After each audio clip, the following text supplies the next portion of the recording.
Hello भाई। आज के इस वीडियो में हम डाइलेक्ट्रिक का इंसर्शन करेंगे कैपेसिटर के प्लेटों के अंदर कांस्टेंट पोटेंशियल पर। और कांस्टेंट पोटेंशियल पर इंसर्शन करने के बाद हम ये चेक करेंगे कि डाइलेक्ट्रिक को इंसर्ट करने के बाद डिफरेंट डिफरेंट पैरामीटर्स जैसे कैपेसिटेंस हो गया, चार्ज हो गया, एनर्जी हो गया, इलेक्ट्रिक फील्ड हो गया, प्लेटों के बीच में फोर्स हो गया, उस पर क्या असर पड़ा। पहले क्या था वो ये सारे parameters capacitance, charge, electric field, electric force पहले क्या था और इंसर्ट करने के बाद क्या हो गया, इन सभी चीज़ों पर हम क्या करेंगे, एक एक करके डिस्कस करेंगे। लेकिन हम डाइलेक्ट्रिक को इंसर्ट कैसे कर रहे हैं? कांस्टेंट पोटेंशियल पर। इसके पहले हमने आपको कांस्टेंट चार्ज पर ये सेम चीज जो डाइलेक्ट्रिक को अगर हम इंसर्ट करें कांस्टेंट चार्ज पर, तो कांस्टेंट चार्ज पर इंसर्ट करने पर क्या होगा वो हमने आपको बता रखा है। समझ रहे हैं ना? वो हमने आपको क्या कर रखा है, बता रखा है। अगर आपने उस वीडियो को नहीं देखा तो डिस्क्रिप्शन में आपको लिंक मिल जाएगा, आप वहां से उसको चेक कर सकते हैं, वहां से आप उसको देख सकते हैं। फिलहाल इस वीडियो में हम डाइलेक्ट्रिक का इंसर्शन करने जा रहे हैं कांस्टेंट पोटेंशियल पर और सारे पैरामीटर्स को क्या करेंगे, कंपेयर करेंगे। चलिए शुरू करते हैं सर। तो ये मान लेते हैं कि हमारे पास एक कैपेसिटर है। समझे यार? ये तुम्हारे पास एक कैपेसिटर है। इस कैपेसिटर को V वोल्टेज पर हमने लगा दिया। इस कैपेसिटर को हमने कितने वोल्टेज पर लगा दिया? V वोल्टेज पर हमने इस कैपेसिटर को क्या कर दिया, लगा दिया। और इस कैपेसिटर का कैपेसिटेंस कितना है? C है। ठीक, तो इसके क्रॉस पोटेंशियल डिफरेंस कितना होगा? V, और यहाँ पर कितना हो गया? 0। ठीक है ना? कैपेसिटेंस C इनिशियल कर लेते हैं सर। कितना कैपेसिटेंस इसका? C initial. ठीक है, इनिशियल कंडीशन है। अब इसी में हम डाइलेक्ट्रिक को इंसर्ट कर रहे हैं और V वोल्ट की बैटरी लगी है। अगर V वोल्ट की बैटरी लगी हुई है इसका मतलब कि कैपेसिटर के प्लेटों के अक्रॉस अभी भी पोटेंशियल डिफरेंस कितना है? V। और इसी कांस्टेंट पोटेंशियल पर हम डाइलेक्ट्रिक का इंसर्शन करने जा रहे हैं। इसके पहले हमने कांस्टेंट चार्ज पर कर रखा है जो अभी आपको बता रहे थे। अब हम कांस्टेंट पोटेंशियल पर करने जा रहे हैं। मतलब कि यहां आप समझिएगा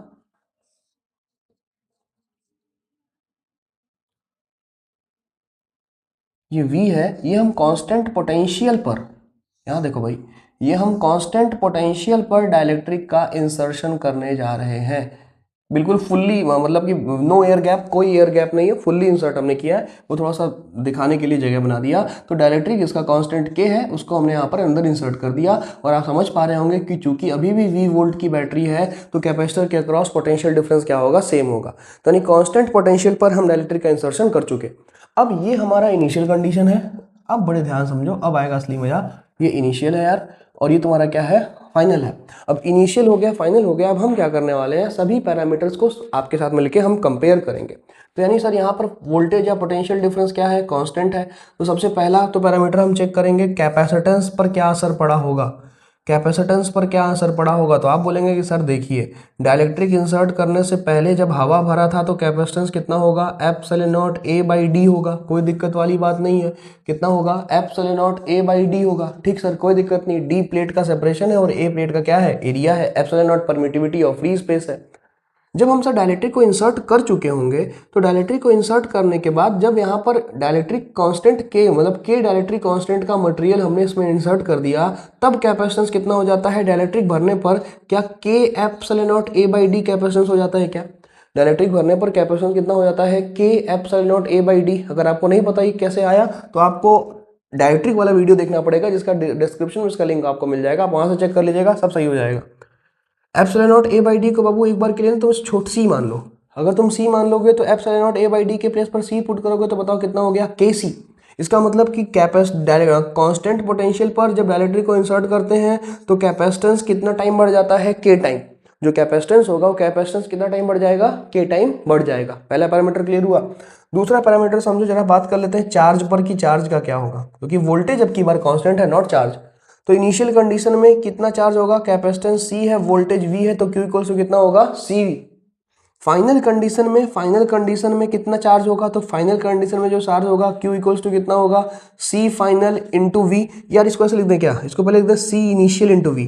और C इनिशियल कितना है? इनिशियल कैपेसिटेंस तो हमने C के बराबर माना है ना, तो C इंटू कितना हो जाएगा? V आ जाएगा। C इंटू कितना आ जाएगा? V आ जाएगा। फाइनल चार्ज कितना है? C फाइनल इंटू कितना हो जाएगा? V होगा। C फाइनल इंटू कितना होगा? V। C फाइनल कितना होता है? तो C फाइनल KC के बराबर है। अरे भाई कैपेसिटेंस कितना टाइम हो गया? कैपेसिटेंस K टाइम हो गया। कैपेसिटेंस कितना टाइम हो गया? K टाइम हो गया। तो कितना आ जाएगा? KC into V। कितना हो जाएगा? KC इंटू V, क्योंकि कैपेसिटेंस क्या है? K टाइम्स हो गया था ना। समझो, कैपेसिटेंस तो K टाइम हो गया था, तो C फाइनल के प्लेस पर हमने KC पुट कर दिया। ठीक है ना? तो फाइनल चार्ज कितना हो गया? इनिशियल चार्ज सर आपका CV है, और फाइनल जो चार्ज है देखो यहाँ पर, क्यू फाइनल कि इनिशियल जो चार्ज है वो किसके बराबर है, वो CV के बराबर है, और जो फाइनल चार्ज हो गया वो KCV हो गया। अगर इसको एक बार के लिए हम Q मान लें, कितना मान लें, Q मान लें, तो जो फाइनल चार्ज है वो फाइनल चार्ज कितना हो जाएगा, CV के प्लेस पर अगर Q रख दें तो कितना हो जाएगा, KQ। कितना हो जाएगा, KQ। ठीक है ना। जो फाइनल चार्ज है, जो इनिशियल चार्ज है, अगर इनिशियल चार्ज को हम एक बार के लिए Q मान लें तो फाइनल चार्ज कितना हो जाएगा, KQ। कितना हो जाएगा, KQ। ठीक बात है ना। यानी चार्ज क्या हो गया, कांस्टेंट पोटेंशियल पर जब हम इंसर्ट कर रहे हैं तो चार्ज क्या हो गया, K टाइम्स क्या हो गया, इंक्रीज हो गया। कैपेसिटेंस क्या हो जाता है, कैपेसिटेंस भी K टाइम्स हो जाता है, और जो चार्ज होता है वो चार्ज भी कितना हो जाता है, चार्ज भी कितना टाइम हो जाता है, K टाइम्स हो जाता है। समझ में आ रहा है कि नहीं आ रहा है। जो कैपेसिटेंस जो होता है K टाइम्स हो जाएगा, और चार्ज भी जो होगा कितना हो जाएगा, वो K टाइम्स हो जाएगा। तो यानी कैपेसिटेंस भी बढ़ गया और चार्ज भी क्या हो गया, बढ़ गया। दो पैरामीटर आपको समझ में आया होगा। तीसरा बात कर लेते हैं इलेक्ट्रिक फील्ड या एनर्जी पे कर ले, पढ़ ले। एनर्जी पे बात कर लेते हैं कि सर एनर्जी का क्या होगा। तो एनर्जी के लिए फॉर्मूला लगाना बेहतर है, half CV²। Half CV energy के दो फॉर्मूला होता है, जानते हो ना, एक हाफ CV² और एक Q²/2C। तो Q²/2C अगर लगाओगे, फॉर एग्जांपल अगर तुम Q²/2C यार लगाओगे तो Q भी वेरिएबल में है, C भी वेरिएबल है, Q भी बदल रहा है, चार्ज भी बदल रहा है, कैपेसिटेंस बदल रहा है, तो कैलकुलेशन बढ़ेगा। तो हाफ CV² लगाओ, क्योंकि दोनों जगह पोटेंशियल डिफरेंस तो कांस्टेंट ही है, तो एक ही पैरामीटर को कंपेयर करना पड़ेगा, ज़्यादा बेहतर होगा। तो एनर्जी के लिए पहले इनिशियल एनर्जी लिख रहे हैं आपके लिए सर, देखिए इनिशियल एनर्जी बराबर क्या लिखे यहाँ पे, half C initial into V²। तो भाव C इनिशियल तो तुम्हारा C ही है, तो हाफ CV², इसको एक बार के लिए किसके बराबर मान लो, E के बराबर मान लो, मान सकते हो क्या। फाइनल एनर्जी लिखेंगे E फाइनल कितना हो जाएगा, हाफ C फाइनल इंटू कितना होगा, V²। C फाइनल इंटू कितना होगा, V², तो 1/2 फाइनल कैपेसिटेंस कितना हो गया आप समझिएगा, जो फाइनल कैपेसिटेंस होगा वो KC टाइम्स होगा। कितना टाइम हो जाएगा, KC टाइम। जो फाइनल कैपेसिटेंस होगा, फाइनल कैपेसिटेंस कितना हो जाएगा, KC टाइम्स हो जाएगा, और इंटू कितना कर देंगे हम, V²। इंटू कितना कर देंगे हम, V²। अब जरा देखो, हाफ CV² की वैल्यू अगर E है, तो यहां से अगर हाफ CV² को एक बार के लिए E कर दो तो एनर्जी कितना हो जाएगा, KE टाइम्स, मतलब K टाइम्स ऑफ E हो जाएगा। मतलब देखिए जो एनर्जी है यहाँ पर, एनर्जी क्या हो रहा है, अब E टाइम्स इंक्रीज कर रहा है। जो एनर्जी है वो एनर्जी, ये पार्ट विजिबल है कि नहीं भाई कैमरे में, एक सेकंड, ठीक दिख रहा है ना। तो यहाँ पर देखिए एनर्जी क्या हो गया, E टाइम्स क्या कर गया, इंक्रीज कर गया। यानी इनिशियल एनर्जी अगर E है तो फाइनल एनर्जी कितना हो जाएगा, KE हो जाएगा। कितना हो जाएगा, KE हो जाएगा। समझ में आ रहा है क्या, क्लियर हो गया कि नहीं हो गया। अच्छा जरा अगला देखोगे, जरा फोर्थ देखो। फोर्थ हम बात करते हैं इलेक्ट्रिक फील्ड पर कि सर इलेक्ट्रिक फील्ड क्या होगा। पहली बात तो ये सर, क्योंकि पोटेंशियल डिफरेंस कांस्टेंट है, हर जगह पोटेंशियल डिफरेंस क्या है, कांस्टेंट है, और ये डी भी जो प्लेटों के बीच का दूरी है वो दूरी भी क्या है, कांस्टेंट है। इसीलिए इलेक्ट्रिक फील्ड दोनों जगह क्या होगा, सेम होगा। क्यों, क्योंकि अगर हम इलेक्ट्रिक फील्ड का फॉर्मूला लिखें तो इलेक्ट्रिक फील्ड बराबर potential upon V, potential upon length लिखते हो ना। इलेक्ट्रिक फील्ड बराबर पोटेंशियल डिफरेंस अपॉन लेंथ, जो एक फॉर्मूला होता था वेद, V equal to E into D, E electric field होता था, तो E इक्वल टू V/D आ जाएगा यहाँ से ना। तो यहाँ पर पोटेंशियल डिफरेंस V है और इन दोनों के बीच का डिस्टेंस कितना है, D है, तो इलेक्ट्रिक फील्ड इक्वल्स टू कितना आ जाएगा, V/D। इनिशियल कंडीशन में, इनिशियल है ये, ठीक है ना। और इलेक्ट्रिक फील्ड जरा देखिए, अगर फाइनल कोई लिखेगा, ये इनिशियल कंडीशन में था, अगर हम इलेक्ट्रिक फील्ड फाइनल लिखेंगे तो फाइनल भी कितना आ जाएगा, V/D। तो इलेक्ट्रिक फील्ड जो इनिशियल होगा वही क्या होगा, फाइनल होगा। इलेक्ट्रिक फील्ड दोनों ही केस में क्या होगा, सेम होगा, अगर कांस्टेंट पोटेंशियल पर डायरेक्टली को इंसर्ट कराया गया है तो।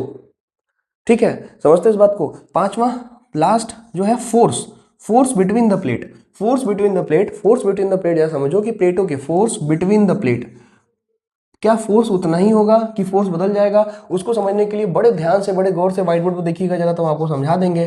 चलिए आइए इस वाले प्लेट पर फोर्स निकालते हैं। अगर आपने इसके पहले वाला वीडियो देखा है ना कांस्टेंट चार्ज पर, तो बड़े आसानी से आप समझ पाएंगे इस बात को। नहीं देखा तो कोई बात नहीं, आओ यहाँ बताते हैं हम तुमको।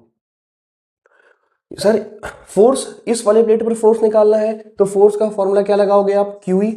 ठीक है, यहाँ पर Q इनिशियल चार्ज है, मतलब यहाँ पर Q इनिशियल चार्ज देखो कितना है, Q है। यहाँ पर भी कितना चार्ज है, -Q है। और फाइनल चार्ज कितना हो जाएगा, KQ। मतलब यहाँ पर अब कितना चार्ज हो जाएगा, खैर लिख देते हैं यहाँ पर KQ, और यहाँ पर कितना हो जाएगा, -KQ फाइनल चार्ज।